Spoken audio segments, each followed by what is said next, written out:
Ayan, meron tayo ulit ditong natapos na project. Ang project na ito is para sa Photography Social Club polo shirt. Ayan. Ito yung kanilang polo shirt. Ganito yung itsura niya kapag sa harap. And ganito naman yung itsura pag nakatalikod.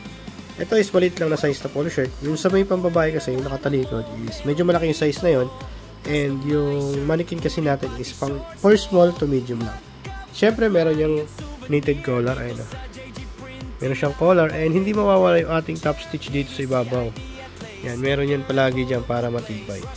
Hindi na natin inaalis yan. Lagi may ganyan pag nagagawa tayo. And syempre, yan, ang ganda ng pagkaka-placket yan. Yan, yung placket, ang ganda yan. Sobrang ayos, di ba? Ang linis niya, tingnan. Yan, ang ganda ng pagkaka-placket.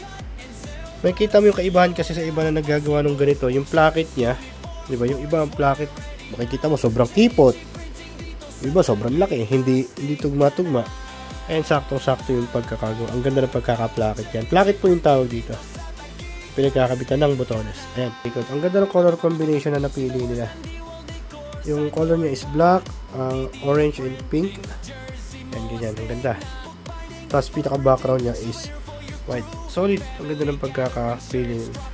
Konting background ng camera. Ayan. Para minimal lang yung camera. Tapos, ayun yung pinakano nila. Wala na sila ibang nilagay na details sa text dyan. Ayun, talagang Photography Social Club lang. So, ayan. Tapos na po ang inyong polo shirt. Ayan po yung kanilang pinagawa.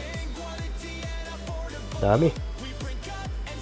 So, ayan. Sa mga gusto pong magpagawa ng katulad nitong polo shirt na ganito, pwede nyo po akong i-message or ang aming Facebook page. Ilalagay ko po sa description ng video na ito kung saan nyo po kami pwedeng makakontakt. Nagagawa rin nga po pala kami ng full sublimation na t-shirt, jersey, long sleeve para sa mga riders, and iba pa pong mga pang sportswear, basta po pang full sublimation. Nagka-cut, print and sew po kami dito. Yun, sa mga gusto pong nangangailangan ng ganito, message nyo lang po kami.